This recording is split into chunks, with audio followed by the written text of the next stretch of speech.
eu quero compartilhar com os irmãos uma palavra que está no meu coração. Obrigado, mestre. Eu quero mostrar algumas impressões.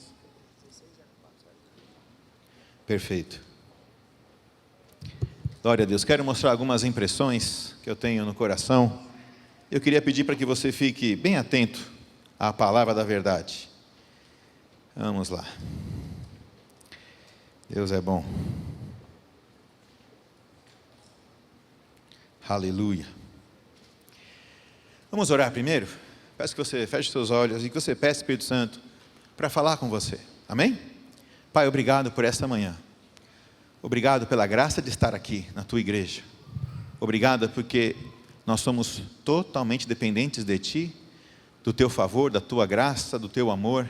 Nós confiamos em ti, esperamos somente em ti, porque dependemos totalmente de ti. Pai, venha com teu Espírito Santo, toca a nossa vida, enche-nos de ti, corrige a nossa vida, alinha o nosso coração, alinha as veredas do nosso coração, que possamos estar atentos à tua voz. Assim seja, em nome de Jesus, amém. Amém? Aleluia. Quero começar falando sobre algumas coisas que estão acontecendo nesses últimos tempos. A palavra do Binho, que foi pouquinho tempo atrás, umas semanas atrás, né? Ele falou sobre o que realmente importa. Uma das coisas que ele falou, que foi muito forte, é a questão do nosso coração. Ele pegou vários textos do coração, e muitas poucas pessoas percebem como é importante guardar o coração, ou como o coração precisa ser inteiro do Senhor. Nosso coração precisa ser inteiro do Senhor. Fala assim para o seu vizinho: nosso coração precisa ser completamente do Senhor. Amém? Aleluia. E depois João veio e falou sobre confiar e descansar no amor de Deus. Eu lembro da frase fantástica, né? A maior miséria de um homem é desconfiar do amor de Deus. E isso é muito forte, porque o nosso coração muitas vezes desconfia dele e nós não percebemos. A mensagem de hoje é corrigindo as veredas do coração. A palavra mais coerente é caminhos, mas eu quis usar veredas para ficar mais bonito. Mas é os caminhos do coração. Eu tenho muitos textos hoje, já está tarde, então fica tranquilo, esquece o almoço, Deus proverá, tá bom? 12:30 você pensa em comida, fechou? Não é meio-dia que você vai pensar, é 12:30, beleza. Vamos lá. O nosso coração precisa ser totalmente do Senhor, completamente do Senhor, integralmente do Senhor Jesus. Isso é uma frase que tem latejando muito o meu coração esses dias. Porque quando vemos algo de dentro do nosso coração que não agrada a Deus, a gente precisa se arrepender. Se no nosso coração tem algum caminho que não agrada a Deus, nós precisamos nos arrepender. Amém? Agora, qual é a questão? Como é que a gente vai enxergar isso? Como é que a gente vê isso? Quando fazemos isso, recebemos cura para a nossa vida, recebemos favor de Deus, graça, vivemos prosperidade, a gente avança em Deus naquele caminho, naquela área. O coração tem vários caminhos, eu posso colocar áreas, setores, vamos dizer assim. É maravilhoso esse processo. Deus nos mostra algumas veredas ou caminhos no nosso coração que não estão alinhados com a verdade. E isso traz metanoia, mudança de direção, arrependimento, a palavra mais comumente usada. Ou seja, a gente muda de rota, a gente muda de direção. Isso é metanoia. O arrependimento não é um remorso. É quando você enxerga que está errado o coração, você alinha. E isso muda a nossa vida. Mas tem um problema. E quando não enxergamos esses caminhos tortuosos? E quando não percebemos que muitas vezes o nosso coração tem algumas manias, tem alguns caminhos obscuros, crenças básicas em cima de mentira. E aonde isso aparece? Nas nossas ações. Nós não podemos nos enganar. O Senhor conhece todas as suas ações. A Bíblia fala que Ele contempla as nossas obras. Ele sabe o que está dentro de nós. Ele sabe. Por quê? Porque Ele quer sempre que a gente seja transformado pelo Espírito, pela verdade, fazendo a vontade dEle e cumprindo o propósito dEle para a nossa vida. Não tem outra coisa melhor que isso. Não tem outra vida melhor que a dele. Porque se a gente estiver num caminho que não é o dele, é uma mentira, é um engano, é uma ilusão. Mas quando nós não enxergamos esses caminhos, a gente não pode se arrepender. Nós não podemos nos arrepender de algo que não vemos. Ninguém pode se arrepender se não tem revelação de que precisa se arrepender. Como é que você vai se arrepender de algo que você não sabe que tem que se arrepender? Se você não tiver revelação daquele caminho que está ruim, você não vai conseguir se arrepender. Pois bem, vamos lá. Existem processos, circunstâncias em nossa vida que o Senhor permite. E nesses processos o Senhor evidencia o nosso coração. Quem aqui já passou por pressão? Levanta a mão. Nossa, quanto mentiroso aqui, porque tem um monte que nem não levantou. Quem já passou por pressão? Levanta a mão. Todo mundo já passou por pressão aqui? E quem passou por muita pressão? Muita mesmo. Por que Deus permite isso? O que Deus quer com isso? Quero trabalhar com vocês. O problema é que muitas vezes não percebemos esse trabalhar do Senhor em nossa vida, porque isso é uma cegueira. Muitas vezes nós estamos cegos e não percebemos que estamos cegos. Jesus disse para o fariseu: porque dizem que vem, permanece a vossa cegueira. Então vamos lá, como Deus está trabalhando nesse tempo.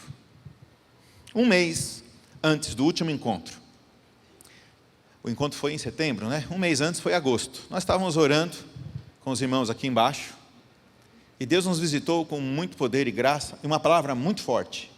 Eu quero ler com você em Lucas capítulo 18, que inclusive é o tema da música que nós lemos, que nós cantamos agora há pouco. Vamos lá, Lucas 18, 35 a 42. Essa palavra que Deus deu para a minha vida, eu não esperava tanta coisa acontecer depois disso. Foi uma palavra que veio e começou a descortinar várias coisas que eu estava totalmente equivocado e nem percebia. Comecei a orar, comecei a clamar, comecei a jejuar, porque a gente não percebe. É impressionante isso.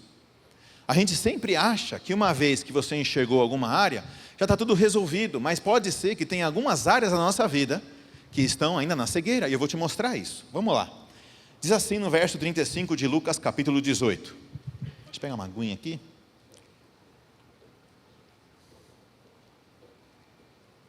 E aconteceu que, chegando ele perto de Jericó, estava um cego assentado junto do caminho, mendigando.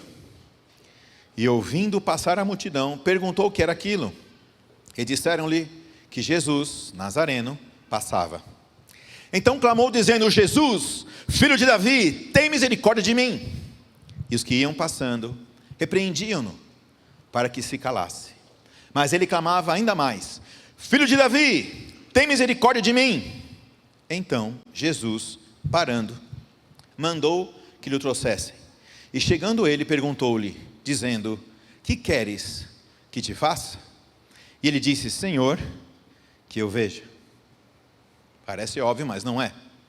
Porque muitas pessoas, elas se encontram com Jesus, mas elas não querem ver Jesus, elas não querem ver o reino de Deus, elas não querem ver o que Deus está fazendo, elas querem as coisas que elas querem.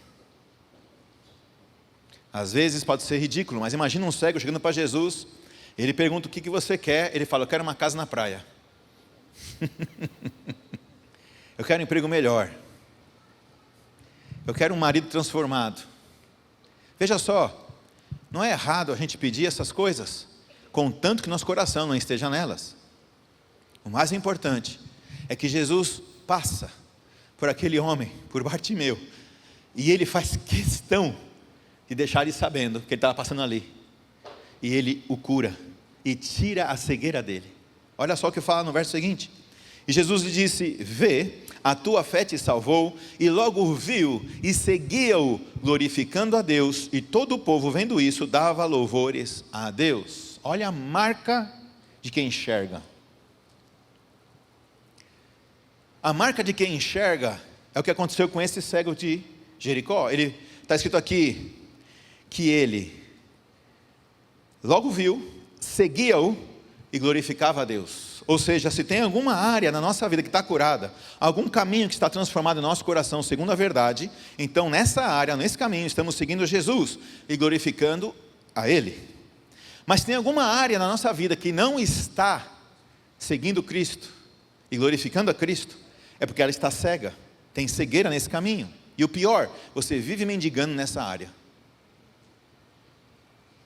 Tem alguma área que você sempre esperou que fosse transformada e nunca transformou? Mesmo estando na igreja, há pelo menos 30 anos? Não é interessante isso? Algumas áreas, talvez, na nossa vida, elas ficam emperrando. Não sei se é só comigo, mas tem coisa que patina, tem coisa que não deslancha, tem coisa que trava, tem coisa que não floresce, não frutifica. E aí algumas pessoas ficam olhando assim, olha, não está frutificando por causa da culpa do meu líder. Ou é culpa daquela pessoa que fez isso na minha vida, ou é culpa do fulano, do ciclano, da sogra. A sogra tem um monte. Ou seja, é natural do coração humano sempre achar um culpado sobre esse caminho que está cego. Mas eu entendo, nessa manhã, que nós estamos num kairós de Deus. Um kairós que Ele quer tirar a nossa cegueira de todos os nossos maus caminhos. Você crê nisso? Mas para isso acontecer, nós temos que trabalhar um pouquinho as nossas motivações.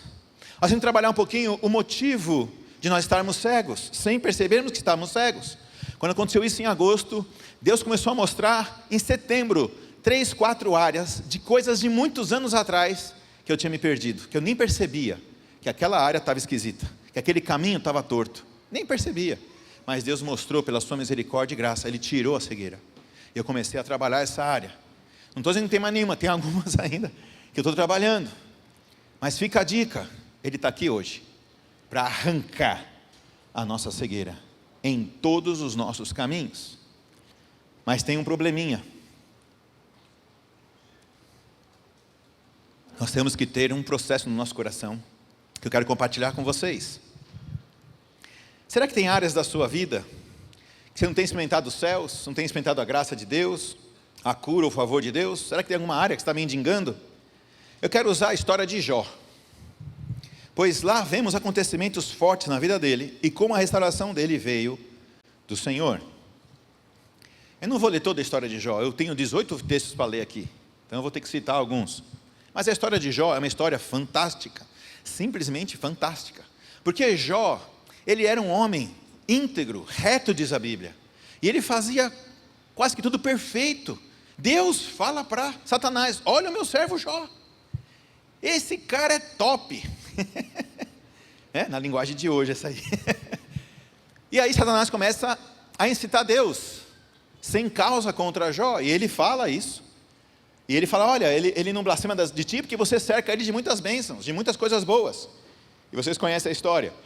A primeira coisa que acontece é ele perder tudo, todos os seus bens e todos os seus filhos, ao mesmo tempo. E logo em seguida, ele fica muito doente, chagas dos pés à cabeça, e ele fica tão mal, que os amigos que vieram para confortá-lo, vamos dizer assim, ficaram 7 dias em silêncio. Ele realmente passou um mau bocado. Mas aí começa a conversa, e antes de começar a conversa com os amigos, a Bíblia claramente fala que Jó não pecou em suas palavras, ele não falou nada contra Deus, no sentido de falar mal do que Deus estava fazendo. O que ele estava fazendo, na verdade, era conversando com seus amigos, porque os amigos dele queriam achar um motivo de Jó passar por isso.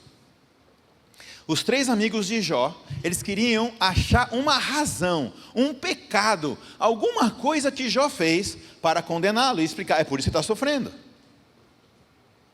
Mas não conseguiram, porque Jó se justificava com seus amigos estavam muito errados. Os 3 amigos de Jó estavam falando bobagens, tanto que no final, Deus repreende esses 3 amigos. E tem alguns textos de Jó que ele fala, que eu quero colocar, para que você medite, porque pode ser que você já pensou isso, ou até já falou isso, ou até já expressou com atitudes. Ele fala no capítulo 1, no capítulo 3, verso 25, porque aquilo que temia, me sobreveio. E o que me receava, aconteceu. O que ele tinha medo, veio para cima dele. Eu já vi muita gente com medo de muitas coisas, porque não confia no amor de Deus, ele atrai aquilo para a vida delas. E foi assim com Jó. No capítulo 7, verso 11, ele fala assim: por isso não reprimirei a minha boca, falarei na angústia do meu espírito, queixar-me-ei na amargura da minha alma.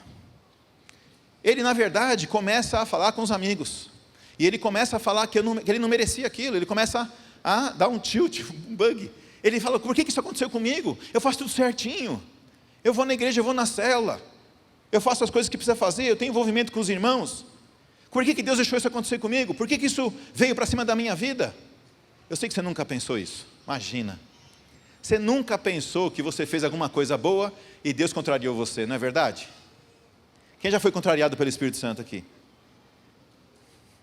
Só isso? Quando você fala: eu quero, eu quero, eu quero, e o Espírito Santo fala: não. E é impressionante, quando acontece isso, o que acontece com o nosso coração. Ou seja, é a frustração. É aquele negócio de você fazer as coisas que Deus pediu, que as pessoas confirmaram que Deus pediu, a igreja, e você faz e dá tudo errado. Aí você pensa: alguma coisa está errada com Deus, ou com a igreja, eu vou para outro lugar, ou deve ser alguma coisa na família, não sei, mas alguma coisa, eu não mereço isso. Eu duvido que tenha alguém que nunca falou isso: eu não mereço isso. Ai Jesus. Jó 9, verso 21, embora eu seja inocente, não leve em conta a minha alma, desprezo a minha vida, tudo é o mesmo, portanto digo, ele consome ao reto e ao ímpio. Aí ele começa a ficar um pouco revoltado, ele começa a falar assim: é tudo a mesma coisa, quem obedece a Deus e quem não obedece, está tudo na mesma.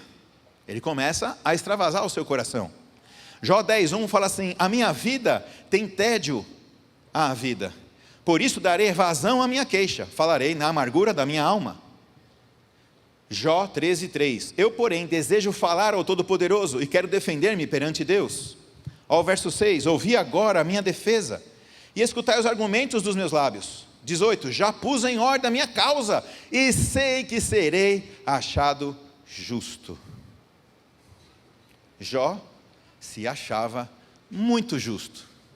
Eu sei que é difícil alguém pensar isso aqui, é muito difícil. Só os fariseus, os escribas, os religiosos. Aliás, esses textos que estão na Bíblia não são para o ímpio, são para nós. Tem vários textos sobre farisaísmo, sobre doutores da lei, é porque é para nós. Sem percebermos, ficamos engessados com a religiosidade e o nosso coração fica cheio de justificativa. E quando Deus me mostrou isso, foi algo que aconteceu comigo em 2008. Eu falei: misericórdia, eu não tinha percebido. Ai, ai, ai. Jó 23 fala assim: se eu soubesse onde eu poderia achar, então me chegaria ao seu tribunal, exporia ante ele a minha causa, e a minha boca encheria de argumentos. 33, 9, limpo estou, sem transgressão, eu sou puro, não tenho iniquidade, diz Jó. Eis que procura pretexto contra mim, e me considera como seu inimigo. Chega a pensar que Deus está contra ele. Eu não sei se já pensou isso, mas eu já pensei, que Deus está contra nós, contra mim, que não deixa acontecer o que eu quero. É impressionante. Ele faz questão de contrariar a gente. Olha o que ele fala no verso 11: põe no tronco os meus pés, e observa todas as minhas veredas, eis que nisso não tens razão, eu te respondo, porque maior é Deus do que o homem. Nesse texto você está vendo as palavras de Eliú, e Eliú fica um pouco confuso, porque alguns teólogos falam que ele foi como os amigos de Jó, e outros falam que ele foi como profeta. Eu acredito mais que ele foi como profeta. E quando ele fala, no capítulo 32 em diante, ele fala contra os amigos de Jó e contra Jó. Só que ele não condena Jó. Ele explica que Deus é bom e perfeito, e tudo que ele faz é perfeito. Fala aí para o seu vizinho: tudo que Deus faz é perfeito para você. A sua alma não gosta muito de reconhecer isso. A nossa alma, ela quer fugir disso. Sabe por quê? Porque ela foi confrontada, ou muitas vezes contrariada, ou muitas vezes frustrada, e às vezes está descontente. Mas vamos falar sobre esses efeitos mais para frente. Até rimou. Vamos lá. Jó 34, verso 10. É impressionante o texto aqui de Eliú. Ele fala assim: portanto, vós, homens de entendimento, escutai-me. Longe de Deus esteja praticar a maldade, e do Todo-Poderoso cometer a perversidade, porque segundo a obra do homem, ele lhe paga. Está aí, verso 11. Pois Deus retribui ao homem segundo as suas obras e paga a cada um conforme o seu caminho. Chegamos onde eu queria. Sabe tudo que está acontecendo na sua vida? É segundo o seu próprio ou os seus próprios caminhos.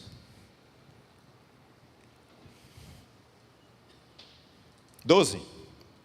Também, na verdade, Deus não procede impiamente, nem Todo-Poderoso perverte o juízo. Quem lhe entregou o governo da terra e quem fez todo o mundo? Quando eu olho esse texto, eu quero ir para o cerne da mensagem que está em Jeremias, porque bate exatamente com Jeremias. Abre comigo 17, nós temos que ler esse texto, e meditar nesse texto, e ruminar esse texto, porque ele é muito forte.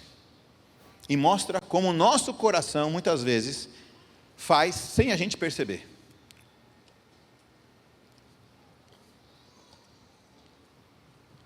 Olha o que diz aqui. Jeremias 17, verso 5.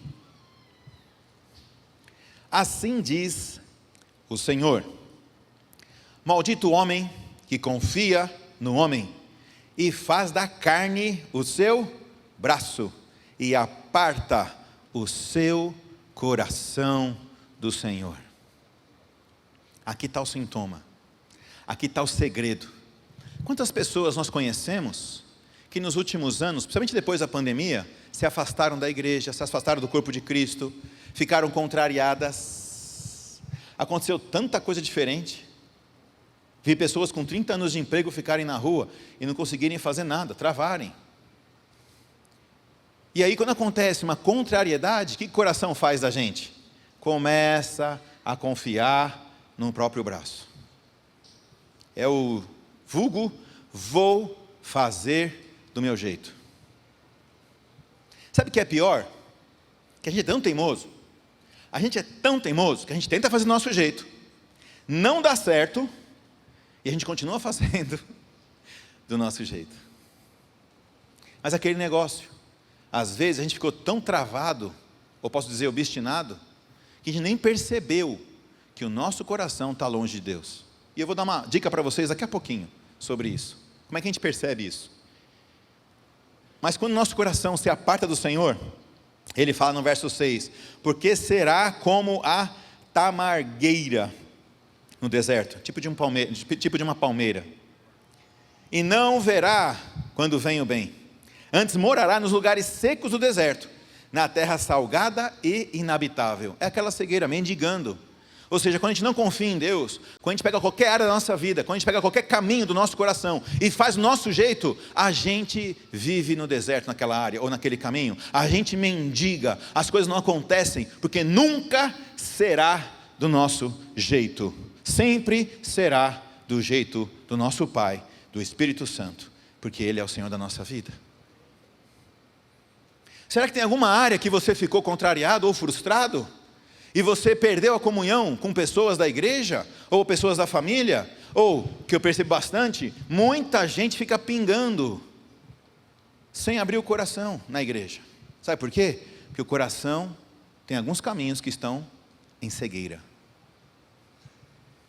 A pessoa pensa assim, mas eu já fiz tudo certo, eu já fui para a igreja, já confessei, já quebrei, já fiz quebra de maldição até não sei que geração, e já fiz isso, e já fiz aquilo, e já fiz jejum, e já fiz campanha, e fui no monte, e a coisa não aconteceu. Sabe o que a pessoa faz? Ela esmorece, ela enfraquece, ela desiste. Sabe o que ela faz? Não vem mais no culto. Começa a viver para o trabalho dela, começa a viver para as coisas dela, começa a colocar as coisas dela no trono, até o dia que Deus vem e assopra, e a casa cai. Porque tudo está na terra, tudo que está na areia, tem que cair, para que você construa na rocha. Olha o verso 7. Bendito é o homem que confia no Senhor, e cuja confiança é o Senhor. Ou seja, ele não vai usar o braço dele, ele não vai se esforçar para fazer o que ele quer, ele não vai se esforçar para fazer o caminho dele, ele vai se esforçar para fazer o caminho de Deus, o caminho eterno, o caminho do Espírito, as coisas que o Espírito Santo tem para você fazer, é isso que precisa, o resto Deus acrescenta. Buscai, pois, primeiro o reino de Deus, e tudo vai ser acrescentado. Olha o verso 8: porque será como a árvore plantada junto às águas, que estende as suas raízes para o ribeiro, e não receia quando vem o calor, mas a sua folha fica verde, e no ano de sequidão não se afadiga, nem deixa de dar fruto. Como é bom ter pessoas que temem a Deus, e que frutificam mesmo em momentos difíceis. Mas o problema é que nosso coração muitas vezes está enganoso. O nosso coração muitas vezes está turvo. Caminhos que não são do Senhor, são caminhos nossos, que nós fazemos, que nós entramos, Deus não mandou fazer. E aí você conhece o texto, né? Fantástico. 9. Enganoso é o coração do homem, mais do que todas as coisas. E perverso, quem o conhecerá? Eu, Senhor, esquadrinho o coração e provo os rins, ou a mente. E isso para dar a cada um segundo os seus caminhos e segundo os frutos das suas ações. Se em algum dia você achar que você foi injustiçado, pede perdão para Deus. Porque Jó fez a mesma coisa. Apartar o coração de Deus tem vários sintomas.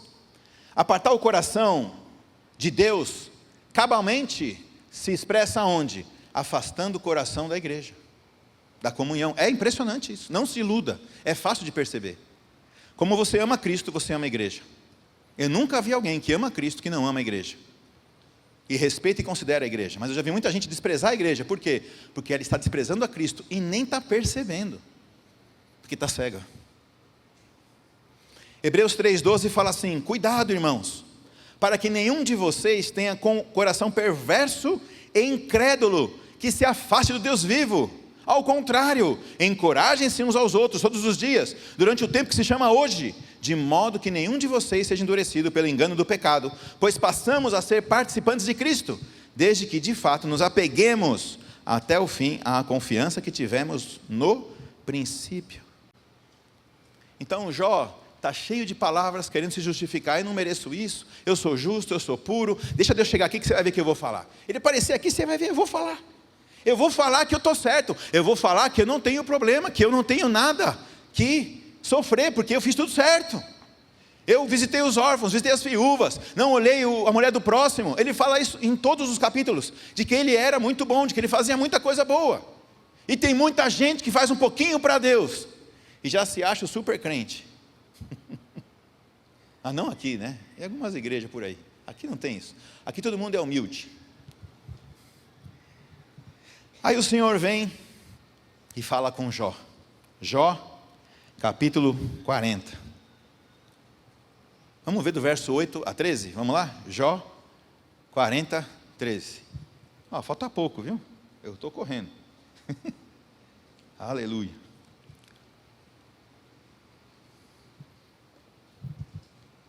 Jó, o Senhor aparece para ele e fala assim, verso 8 do Jó 40: farás tu vã a minha justiça, ou me condenarás para justificares?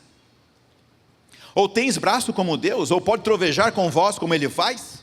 Orna-te, pois, de excelência e alteza, e veste-te de majestade e de glória. Derrama os furores da tua ira, e atenta para todo o soberbo, e abate-o. Olha para todo o soberbo, e humilha-o, e atropela os ímpios no seu lugar, esconde-os juntamente no pó, atas-lhes os rostos em oculto. Olha que forte isso. Vamos para os sintomas, vamos à parte prática. O que acontece quando a pessoa tem um coração que está cego? O que acontece quando o coração tem alguns caminhos que estão em cegueira? E por isso a gente vai orar hoje no final, e vai clamar a Deus para acontecer o que aconteceu naquele dia, de abrir nossos olhos. A gente chegar a algum caminho que está esquisito no nosso coração. Porque quando a gente percebe que esse caminho não está frutificando, pode ter certeza que alguma coisa está errada. Não está seguindo a Cristo. Primeiro sintoma: insatisfação ou descontentamento. Quando estamos insatisfeitos com Deus, ficamos cegos ao nosso propósito. E não honramos a Deus, desprezamos tudo o que Ele está fazendo. Perdemos a simplicidade de Cristo.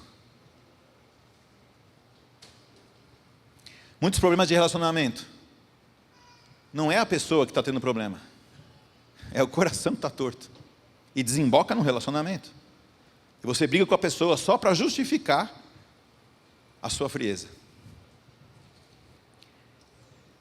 Quando estamos cegos, nem percebemos que estamos longe, frios, individualistas, carnais, amantes de nós mesmos. Ficamos obstinados com aquilo que buscamos. E por fim, depois da obstinação, o endurecimento. Lembra de Saul? Saul obstinou. Samuel tentou falar com ele, mas ele obstinou. Porque o coração dele estava longe. Ele estava fazendo monumento. Que rei vai fazer monumento? Samuel 15. E ele desobedeceu a Deus, que não fez o que Deus pediu. É batata. Tem alguma área que está ruim? Vai ver se nessa área você não está em desobediência. E nem está percebendo. Por quê? Porque você justifica a si mesmo. Não, olha, eu tentei, mas não consegui. Eu não consigo parar de pecar. Esse vício é uma desgrama. Todo mundo sabe.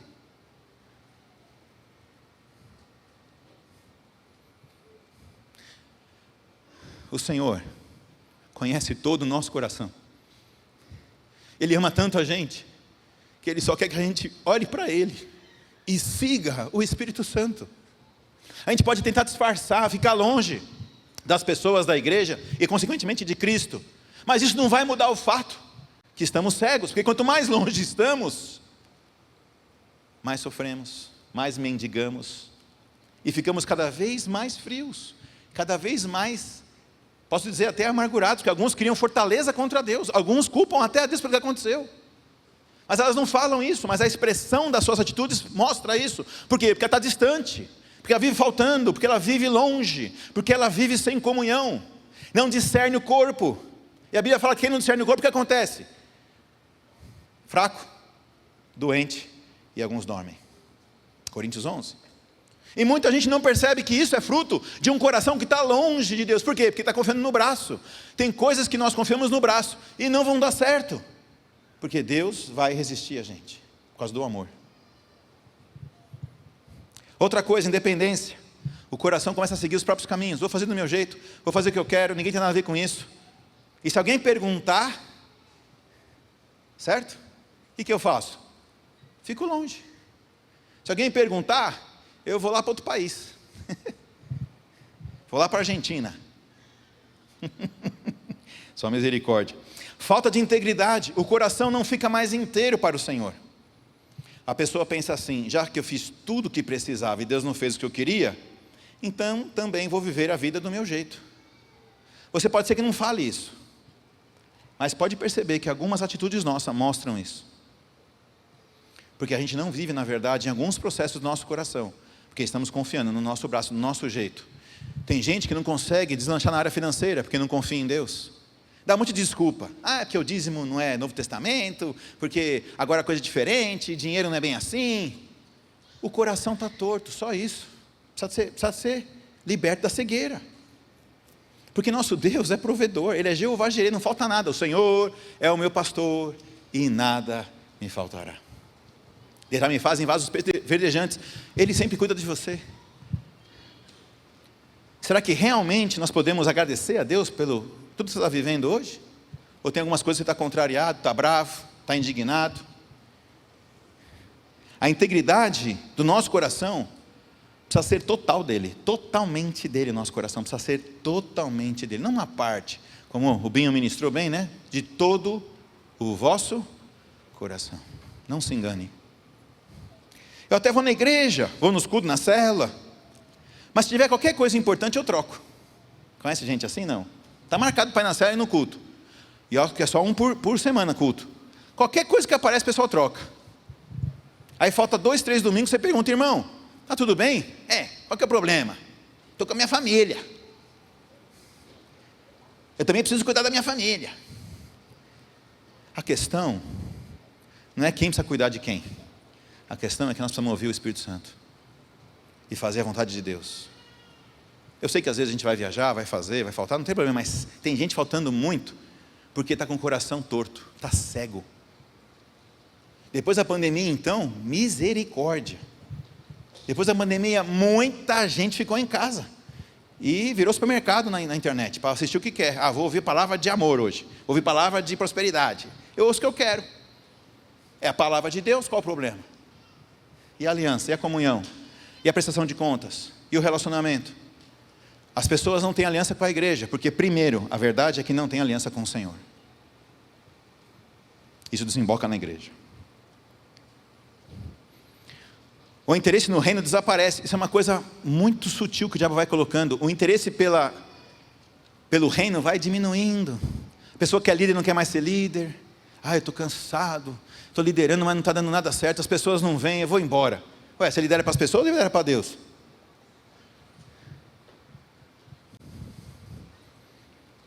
Mas eu me esforcei, eu fiz tudo o que podia. Não é no seu braço. É no braço dele. Não tem nada a ver com a gente. Não tem nada a ver com você. Quando acontece isso, nós não buscamos mais o reino em primeiro lugar. Nosso devocional vai minguando, a leitura bíblica vai caindo, a gente vai ficando fraquinho com o Senhor, né? É muita rede social hoje, não dá para competir com a Bíblia. Pelo amor, né? Não tem luzinha, não tem musiquinha, que mais? Me ajuda aí. Deus sabe, conhece todo o nosso coração. A nossa alma domina a agenda, e não mais o Espírito Santo. E aí começa a falta de lealdade, falta de comprometimento com a vida consagrada a Deus, que um dia se entregou. Muita gente se entrega para Deus, fala: Senhor, a minha vida é tua, eu consagro a minha vida a ti, aleluia, glória. Passa 3 anos, dá uma encrenca. Meu pai, agora não dá mais para ser consagrado, está muito difícil. Meu irmão, estar com Deus é estar no lucro.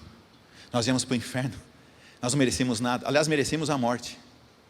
Estar aqui é um privilégio tão grande.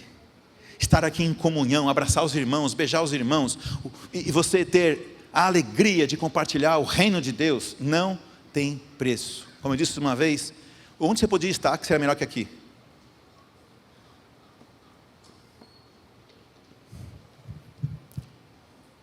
A vida com Deus vai esfriando, consequentemente a vida com a igreja também, porque igreja é o corpo de Cristo. Quando a gente se afasta de Cristo, então se afasta da igreja. É muito fácil perceber isso. Algumas pessoas longe da igreja, longe da comunhão com o corpo. Perde-se o temor de Deus, que é o princípio da sabedoria. Eliú pega pesado com Jó. No verso 34, no capítulo 34, verso 37, ele fala assim: ao seu pecado acrescenta a rebelião. Rebelião é o fruto de quem foi contrariado e não respondeu bem ao Senhor.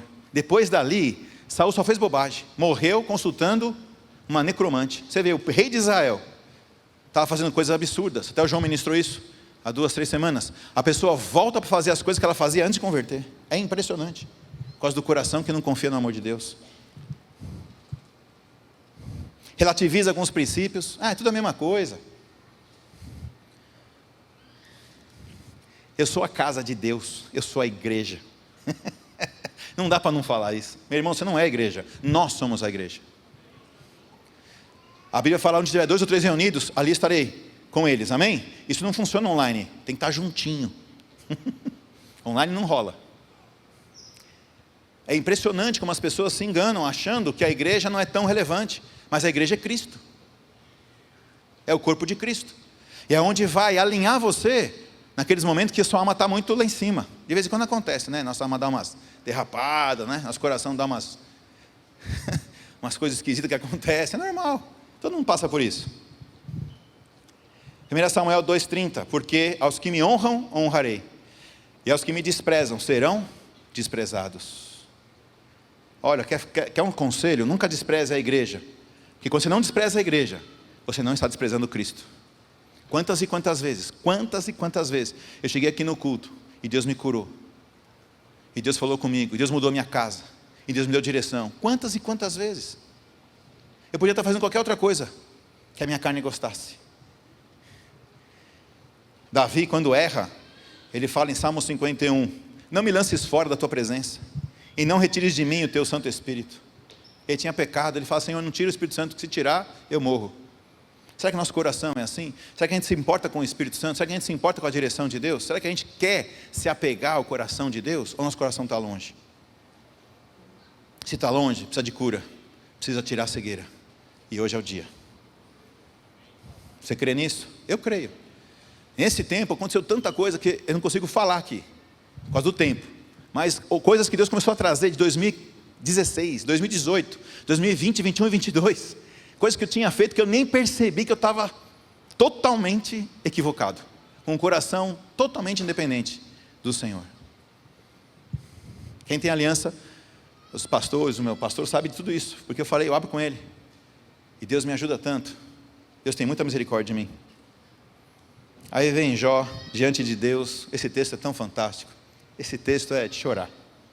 Porque ele reconhece tudo o que Deus está falando. Ele reconhece que ele estava tentando se justificar. Ele fala assim, põe a minha mão na boca. O que me responderia? O que te responderia eu? Não vou falar mais nada. Ele percebeu que o Senhor é o dono da vida dele. Não tem justificativa. Nós temos que só nos render. A nossa vida é render nosso coração a Ele.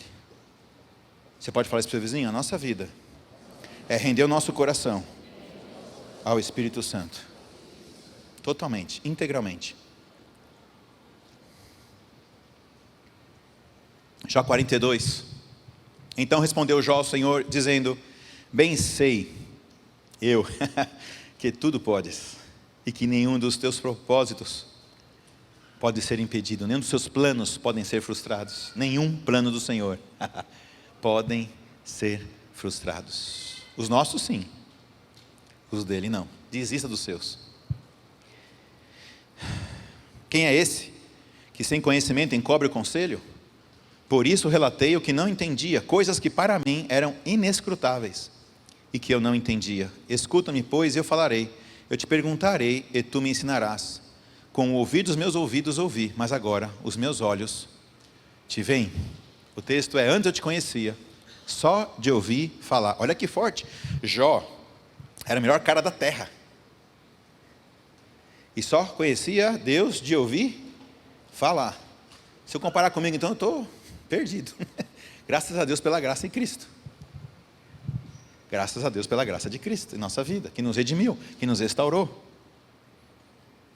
Meus olhos te veem. Verso seguinte, por isso me abomino e me arrependo no pó e na cinza. E depois você conhece a história, Deus restaura a vida dele de maneira absurda. Deus dá o dobro que ele tinha, tudo. Os filhos são 20, são mais 10 filhos, né? Porque os filhos estão na presença do Senhor. E ele é restaurado. E uma coisa interessante, que a paciência dele foi porque ele confiou em Deus, ele esperou em Deus. Ele queria se justificar, mas quando Deus falou com ele, ele quebrantou. Ele se arrependeu, como ele colocou aqui, me arrependo no pó e na cinza.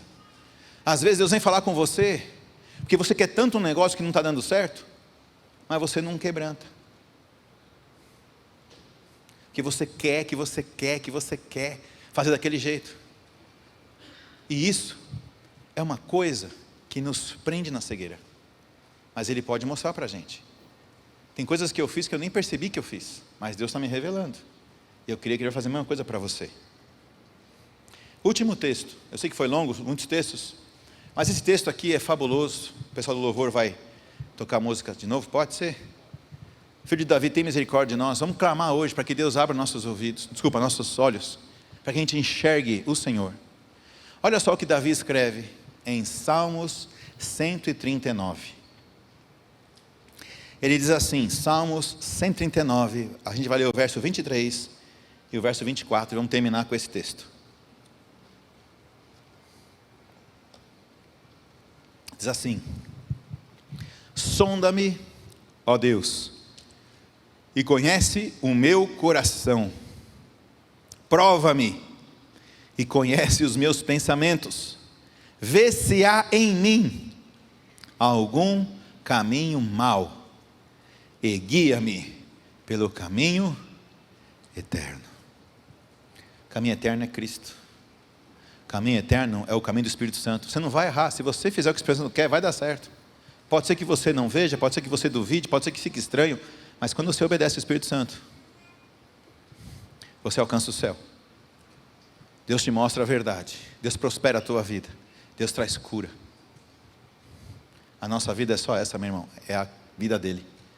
Para de disfarçar, para de correr atrás do seu trabalho, ficar escondidinho lá, ou nas suas coisas que você faz em casa, ou na sua família, para de se esconder. O Espírito Santo está hoje, nessa manhã, querendo abrir seus olhos. Ele está nesse lugar, ele está passando por aqui. E se nós fizermos como esse Bartimeu fez, como esse cego fez: Jesus, filho de Davi, tem compaixão de mim. Ele vai começar a abrir nossos olhos. A gente vai começar a alinhar esses corações, os caminhos do coração que estão tortos, as veredas que não estão legais, como aconteceu aqui no Salmo 139. Vê se há em mim algum caminho mau e guia-me pelo caminho eterno. Quem quer isso hoje? Vamos ficar de pé. Vamos render a nossa vida a Ele. Ele tem tudo que você precisa, e hoje Ele tem cura para a nossa cegueira. As áreas que está mendigando, você pode até falar: Senhor, eu sinto que nessa área aqui eu estou mendigando, a coisa não acontece, não vira, não rola, não aparece, não frutifica, não dá certo. Você pode ser sincero com Ele e falar: Senhor, eu quero cura nessa área, e qualquer outra que estou cego, que eu estiver em cegueira, para que meu coração seja rendido totalmente a Ti. Nosso coração precisa estar inteiramente aos pés do Senhor. Amém? Aleluia. Aleluia. Pode fechar os seus olhos no seu lugar. Vou pedir depois para o Marcos orar sobre isso. Mas eu quero que você comece já a clamar ao Senhor. Comece a clamar no seu lugar, para que Ele abra os teus olhos. Clame a Deus, de coração. Seja sincero na presença dEle. Ele está aqui hoje. Ele quer curar a gente, porque Ele é bom. Essa oportunidade hoje de cura é fantástica. Ele vai curar os teus olhos, Ele vai curar a sua visão, Ele vai curar todos os caminhos do seu coração que estão cegos, porque Ele é bom, e a sua misericórdia dura para sempre, o seu amor dura para sempre, a sua graça é para nós em Cristo. Aleluia.